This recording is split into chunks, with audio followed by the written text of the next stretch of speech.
El buceo en cuevas es considerado uno de los deportes más mortales del mundo. Sus espacios estrechos y confinados, el riesgo constante de desorientación, la visibilidad limitada y la necesidad de equipo y entrenamiento altamente especializados contribuyen a su peligrosidad. La emoción y la descarga de adrenalina siguen atrayendo a buceadores de todo el mundo. Pero uno no puede evitar preguntarse si esa emoción realmente vale el peligro. Los buceadores de cuevas de las siguientes 5 historias descubrieron la respuesta.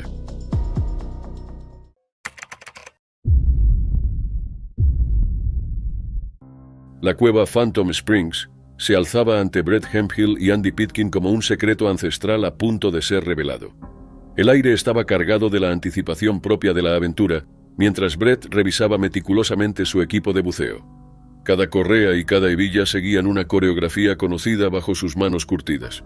Su compañero de inmersión, Andy, imitaba sus movimientos a pocos metros de distancia. Los buceadores de cuevas con amplia experiencia se preparaban para otra exploración más del laberinto submarino. Brett, con 56 años, no era un buceador cualquiera. Era el presidente de Karst Underwater Research, una organización sin fines de lucro con sede en Florida. Sus aportes al mundo del buceo eran ampliamente reconocidos. Durante más de 25 años, no solo había batido récords, sino que también había desempeñado un papel clave en desarrollos científicos en todo Estados Unidos. Brett exploró e investigó cuevas en numerosos lugares, entre ellos la costa de Florida, Missouri, las Bahamas, Castle Banks, la República Dominicana y la península de Yucatán. La preparación para la inmersión era algo rutinario para Brett y Andy, que habían hecho esto incontables veces. Ambos estaban entusiasmados por la adrenalina del buceo, una sensación que nunca parecía apagarse, sin importar cuántas veces descendieran a las profundidades. Lo que no sabían era que aquella inmersión del 4 de octubre de 2023 se desarrollaría de una forma que jamás habrían imaginado. El dúo se sumergió a las 10:45 de la mañana, mientras las aguas oscuras los envolvían al descender hacia el laberinto submarino. Las profundidades de la cueva se desplegaban como un territorio inexplorado, y la emoción de la exploración impulsaba su descenso. A una profundidad de 174 metros, Brett decidió asegurar una línea guía a una roca, una práctica habitual en sus inmersiones. Andy continuó su camino hacia la superficie. El agua brillaba mientras ascendía lentamente, esperando que Brett lo alcanzara. Pero a medida que pasaba el tiempo y Andy se acercaba a la superficie, la realidad cayó sobre él como una tormenta repentina. No había ninguna señal de que Brett fuera a subir detrás suyo. El pánico le oprimió el pecho cuando Andy emergió solo. El mundo submarino había reclamado a Brett, y las aguas oscuras guardaban el secreto de su desaparición. Andy alertó de inmediato a las autoridades y a otros buceadores sobre la desaparición de Brett. La noticia de que Hemphill estaba desaparecido en Phantom Springs se propagó como un reguero de pólvora, lo que llevó a buceadores expertos de todo el país a viajar hasta el lugar para unirse a la búsqueda. La cueva, testigo silencioso del drama que se desarrollaba, parecía aferrarse aún más a su secreto.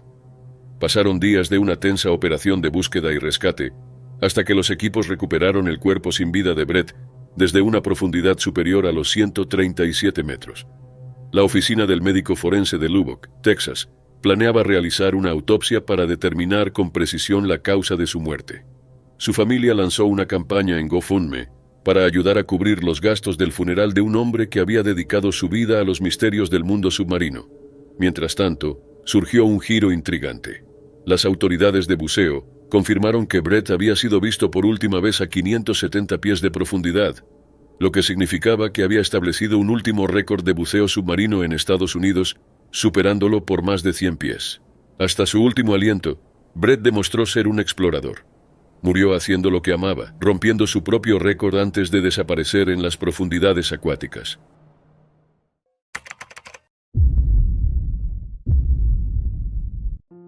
La cueva Roaring River en el cañón de los Ozarks, justo al sur de Cassville, Missouri, albergaba secretos que se remontaban a mediados del siglo XIX. Su intrincado sistema de galerías había atraído a exploradores y aventureros durante generaciones, ofreciendo tanto una belleza imponente como desafíos mortales. Entre quienes se sintieron atraídos por sus profundidades estaba Eric Hahn, de 27 años, oriundo de Blacksburg, Virginia. El 14 de octubre de 2022, Eric y su equipo de buceo emprendieron una expedición audaz, preparándose para una inmersión récord programada para el día siguiente. Durante los meses de verano de 2021, el equipo había realizado inmersiones mensuales en la cueva, cartografiando meticulosamente su extenso laberinto.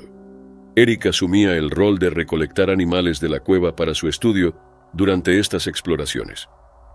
Mientras se preparaban para la inmersión récord, el equipo tomó todas las precauciones imaginables.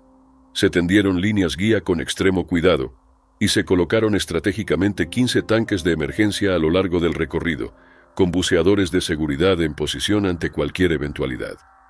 El día de preparación se desarrolló con varias parejas de buceadores ubicando tanques a distintas profundidades a lo largo de la línea, dejando todo listo para el desafío que los esperaba bajo la superficie. Eric y su compañero descendieron a las frías y oscuras aguas de la cueva Roaring River a las 11:12 de la mañana. Su misión era asegurar 7 tanques de apoyo en 2 profundidades diferentes, como parte del complejo sistema de seguridad diseñado para la inmersión récord del día siguiente. Todo transcurrió sin inconvenientes mientras descendían hasta los 21 metros, donde fijaron 4 tanques a la línea guía antes de regresar a una profundidad menor. Luego el equipo continuó el descenso, colocando 3 tanques más y alcanzando una profundidad de 55 metros. Fue en ese momento, alrededor de las 11:25, cuando Eric y su compañero se cruzaron con otros buceadores que ascendían. A 57 metros aseguraron los tanques a la línea, se dieron señales entre sí e iniciaron el ascenso. Pero Eric chocó con su compañero de buceo y ascendió bruscamente hasta impactar contra el implacable techo de la cueva. El pánico se apoderó de él mientras luchaba por quitarse la boquilla del rebreather. Su compañero, al presenciar cómo Eric sufría una convulsión, intentó desesperadamente volver a colocarle la boquilla, pero todos sus esfuerzos resultaron inútiles. Ambos buceadores cayeron hasta el fondo de la cueva, a unos estremecedores 61 metros de profundidad. Con Eric incapacitado e incapaz de moverse, su compañero se enfrentó a una decisión devastadora. Comprendiendo la gravedad de la situación, ascendió en busca de ayuda. A los 30 metros se encontró con otros buceadores. Les informó del estado crítico de Eric y pidió asistencia urgente. Los servicios de emergencia fueron alertados de inmediato y se puso en marcha una operación de recuperación bajo la supervisión de la Patrulla de Carreteras del estado de Missouri. El equipo de rescate, con material especializado y una determinación inquebrantable, localizó el cuerpo sin vida de Eric junto a su equipo a una profundidad de 61 metros. Las investigaciones preliminares indicaron una cantidad inadecuada de oxígeno en su tanque personal, un error fatal que probablemente desencadenó la convulsión que provocó su muerte. Un informe complementario señaló otros factores contribuyentes, como haber superado la profundidad máxima operativa, la adición de oxígeno al 100% en el rebreather y los efectos desorientadores de la narcosis por nitrógeno. La trágica muerte de Eric Hahn sacudió profundamente a la comunidad, convirtiéndose en un recordatorio doloroso de los peligros inherentes al buceo en cuevas. A pesar de la preparación meticulosa del equipo y de su firme compromiso con la seguridad, a veces factores externos se combinan de forma fatal. La investigación sobre su fallecimiento subrayó la importancia crítica de revisar periódicamente las mezclas de gases en los tanques y de implementar múltiples controles para reforzar la seguridad en el buceo en cuevas. El legado de Eric se transformó en un llamado al cambio y en un impulso renovado para extremar las medidas de seguridad y evitar tragedias similares en el futuro.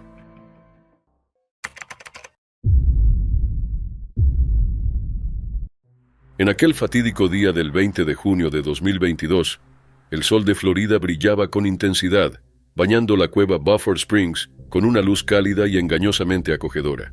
Era una jornada tranquila, aparentemente perfecta para nadar de forma relajada en las aguas frescas del manantial. 3 adolescentes, sumergidos en la despreocupación de un día típico de verano, chapoteaban y reían, con sus carcajadas resonando en el aire. Ignoraban por completo la tragedia inminente que pronto se desarrollaría, en marcado contraste con el entorno sereno de la cueva Buford Springs, ubicada dentro de la extensa área de manejo de vida silvestre Chassahowitzka. Este territorio natural de 81 kilómetros cuadrados, situado justo al norte de Tampa, no solo era conocido por su belleza, sino también por los peligros ocultos bajo su superficie. Las profundidades de la misteriosa cueva albergaban secretos que solo conocían quienes se atrevían a explorarlos. Mientras los adolescentes continuaban con su juego, Su alegría se vio interrumpida por la llegada de dos hombres que captaron su atención. Todd Richard McKenna, de 52 años, y Stephen Gambrell, de 63, quienes se colocaban su equipo de buceo. Eran alrededor de las 11 de la mañana cuando ambos ingresaron al manantial, despertando miradas curiosas entre los jóvenes. La presencia de buceadores no era algo extraño en ese lugar, aunque la reputación ominosa de la cueva Buford Springs siempre añadía un aire de inquietud a cualquier incursión en sus profundidades. Se trataba de un sistema complejo de pasajes que requería un descenso intimidante de 50 metros para acceder. Según la normativa, los buceadores de cuevas debían registrarse y obtener permiso de la Comisión de Conservación de Pesca y Vida Silvestre de Florida, antes de intentar explorar este laberinto submarino. Sin embargo, era común que buceadores de aguas abiertas pusieran a prueba sus límites desde la poza de entrada, ignorando las advertencias sobre la peligrosidad del sistema de cuevas. Al principio, los adolescentes no prestaron demasiada atención a los buceadores, suponiendo que tenían la experiencia suficiente para enfrentar los desafíos de Buford Springs. Todd y Stephen pasaron un breve periodo bajo el agua antes de regresar a la superficie, donde se los escuchó hablar sobre una posible fuga de aire en uno de los tanques. Ese detalle se convertiría más tarde en un escalofriante presagio de la tragedia que estaba por suceder. Tras unos minutos en la superficie, ambos hombres volvieron a sumergirse en las profundidades del manantial. El tiempo pasó, y los adolescentes, nuevamente absortos en su propio mundo, notaron de pronto que algo no estaba bien. Uno de los buceadores había salido a la superficie, pero flotaba boca abajo, inmóvil. La despreocupación se transformó rápidamente en terror. La ausencia de burbujas ascendiendo desde el agua era una señal inquietante de que algo había salido terriblemente mal. Presas del pánico, los adolescentes nadaron hasta él e intentaron subir el cuerpo sin vida al muelle, pero no lo lograron. Uno de ellos llamó de inmediato al 911. Los agentes en Burburán y Jay Balafa respondieron con rapidez. Llegaron al lugar y se lanzaron al agua para ayudar. El ambiente se volvió sombrío cuando confirmaron que Todd Richard McKenna había fallecido. La atención se centró en el segundo buceador Stephen Gambrell, quien aún no había salido a la superficie. Una tensión insoportable se apoderó del lugar mientras todos esperaban alguna señal de él, pero permanecía desaparecido. La urgencia del momento llevó a solicitar la intervención del Grupo Internacional de Rescate y Recuperación en Cuevas Submarinas, integrado por buceadores de cuevas altamente especializados y preparados para enfrentar las condiciones extremas de Buford Springs. El equipo de rescate se sumergió, concentrado en la misión de localizar a Stephen. La búsqueda submarina se realizó con precisión meticulosa, pero los pasajes oscuros y sinuosos de la cueva no ofrecían pistas inmediatas. No fue hasta más tarde cuando el equipo hizo un hallazgo devastador. El cuerpo sin vida de Stephen Gambrell a una profundidad de 42 metros. Autoridades de Hernando County Fire Rescue, la oficina del sheriff y Florida Fish and Wildlife colaboraron para recuperar el cuerpo. A medida que avanzaba la investigación, el misterio se profundizaba. Ninguno de los buceadores presentaba signos evidentes de trauma y su equipo parecía estar en condiciones normales de funcionamiento. La causa real de sus muertes permanecía incierta, oculta entre los peligros enigmáticos del buceo en cuevas de Buford Springs.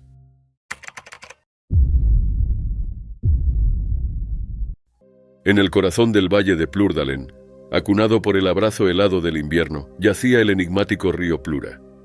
Este río de 35 metros de ancho brotaba abruptamente desde las entrañas de la tierra y ocultaba bajo su superficie un mundo subterráneo laberíntico, atrayendo a los valientes con su silencioso llamado a lo desconocido. La entrada de Plura era mucho más que una simple abertura. Era un portal a un mundo ajeno.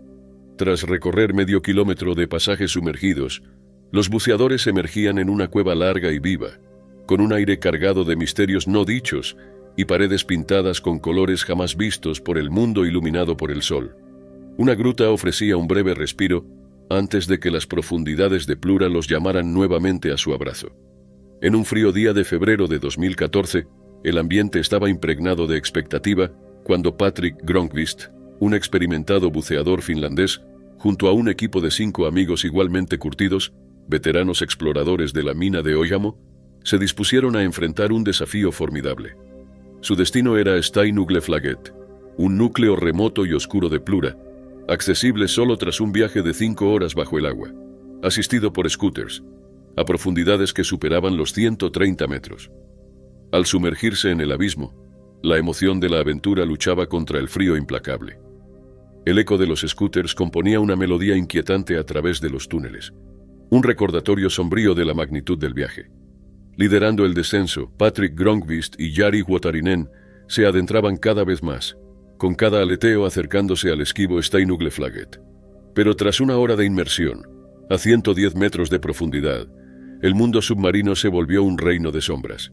Allí el corazón de Patrick dio un vuelco al darse cuenta de que Jari había desaparecido. Presa del pánico, comenzó a retroceder frenéticamente sobre su recorrido, mientras el miedo se intensificaba en las aguas entumecedoras. En un sector estrecho de la cueva, lo aguardaba una escena trágica. Enredado en un cordón, Jari luchaba por liberarse, con la débil luz de su linterna parpadeando en señal de auxilio. A pesar de los desesperados intentos de Patrick, la cueva reclamó la vida de Jari, dejando a su compañero solo en un silencio sobrecogedor. Grönqvist permaneció a 110 metros de profundidad, lo que complicó gravemente sus paradas de descompresión. El segundo grupo, integrado por Vesa Rantanen y Jari Uusimaki, tuvo que atravesar su propia pesadilla al pasar junto a la escena fatal. La presión psicológica y el recuerdo del destino de Jari provocaron el pánico en Uusimaki, desencadenando otra pérdida devastadora en las profundidades implacables. En la superficie, la noticia del desastre llegó a Rick Stanton, un reconocido buceador de cuevas británico. Las peligrosas condiciones de Plura desaconsejaban cualquier rescate inmediato. Sin embargo, unidos por un juramento silencioso, Grönqvist y los miembros sobrevivientes del equipo idearon una operación de recuperación clandestina para no abandonar a sus compañeros caídos. Un grupo decidido de 27 personas, 17 finlandeses y 10 noruegos, se reunió en Plurdalen, transportando más de 1 tonelada de equipo hasta Steinugleflaget.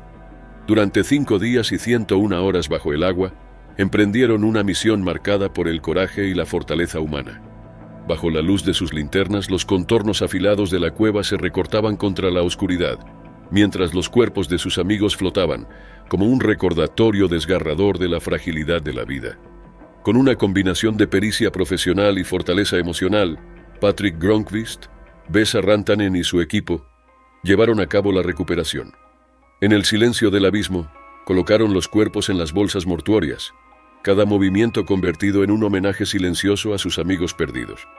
Al ser finalmente llevados a la superficie, los cuerpos se transformaron en símbolo de un espíritu humano inquebrantable, incapaz de abandonar a los suyos. Las secuelas fueron una historia en sí mismas.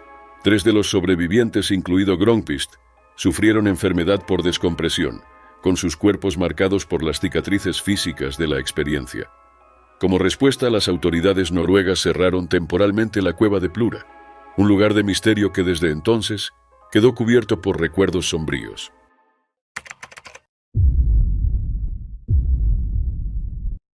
El sol se ocultaba en el horizonte, proyectando sombras sobre el paisaje agreste que rodeaba Tank Cave, cerca del monte Gambier en Australia del Sur, aquel día 27 de febrero de 2011.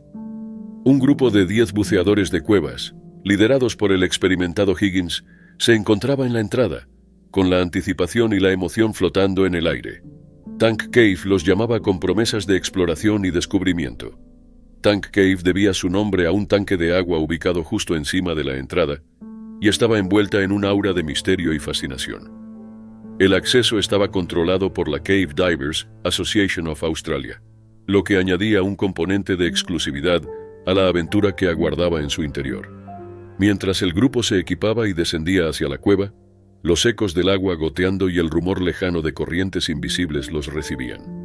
La reputación de Tank Cave la precedía, una joya poco común, con más de 23.000 pies de pasajes, numerosos conductos laterales y aguas cristalinas, considerada una de las cuevas submarinas más largas de Australia. El sistema intrincado de la cueva, descrito como una compleja y salvaje telaraña, exigía respeto y una navegación extremadamente cuidadosa. Los buceadores seguían una guía meticulosa paso a paso, cumpliendo estrictos protocolos de buceo para garantizar una exploración segura.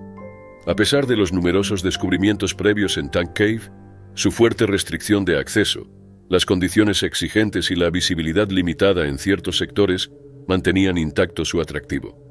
Entre los buceadores se encontraba Agnes Milouka, una exploradora de cuevas altamente calificada y reconocida a nivel internacional, nacida el 23 de diciembre de 1981.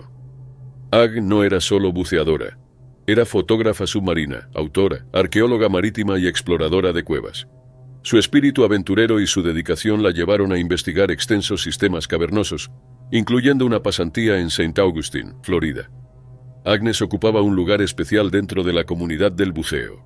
Entre sus logros se encontraban el récord del buceo en cueva más largo, realizado por una mujer en Australia, colaboraciones con Discovery Channel Japan y National Geographic Nova TV Expedition, y la creación del proyecto Agnes Milouka, que incluía material audiovisual de exploraciones en cuevas submarinas. Tank Cave recibió a Agnes y a sus compañeros en su red de túneles y pasajes laberínticos. Agnes ya había explorado la cueva en varias ocasiones y conocía bien su complejidad. Siempre advertía sobre sus desafíos, dejando en claro los riesgos para quienes aspiraban a practicar buceo en cuevas, una muestra más de su compromiso con la seguridad. Higgins abrió la reja de acceso y colocó la escalera para que los buceadores ingresaran. El grupo entró y salió de la cueva en distintos momentos a lo largo de la mañana, siguiendo una rutina ya conocida. Sin embargo, cuando el sol del mediodía se alzaba en lo alto, comenzaron las preocupaciones. 9 de los 10 buceadores habían salido, pero Agnes seguía bajo el agua. La inquietud se apoderó del grupo. ¿Dónde estaba Agnes? Circularon distintas versiones y teorías, pero la explicación más aceptada se centró en la naturaleza misma de la caverna submarina. Mientras Agnes avanzaba por los túneles estrechos, una perturbación inesperada removió los sedimentos del fondo, reduciendo la visibilidad a casi cero. La cueva se transformó en un laberinto opaco. Agnes se mantuvo calma, confiando en su entrenamiento y experiencia para orientarse en el agua cargada de sedimentos. Cada movimiento lento y cuidadoso que realizaba levantaba aún más partículas, haciendo la navegación cada vez más difícil. Los minutos pasaban y su reserva de oxígeno continuaba disminuyendo. Sin embargo, Agnes se mantuvo sorprendentemente serena, un ejemplo de templanza frente a la adversidad. El tiempo jugaba en su contra. La falta de oxígeno comenzó a hacer efecto y el cuerpo de Agnes sucumbió a la trampa mortal. Al darse cuenta de que no había salido a la superficie como estaba previsto, el grupo acudió al señor Higgins, quien tomó la difícil decisión de alertar a la policía acuática. Los buceadores iniciaron una búsqueda que se extendió durante toda la noche, con la cueva resonando a lo lejos con los sonidos de sus esfuerzos. Fue un equipo de recuperación, que incluía a su compañero de buceo el Dr. Harris, el que encontró el cuerpo sin vida de Agnes a unos 1970 pies dentro del sistema de la cueva. Un video de una ruta previa realizada por ella resultó clave para la operación de recuperación.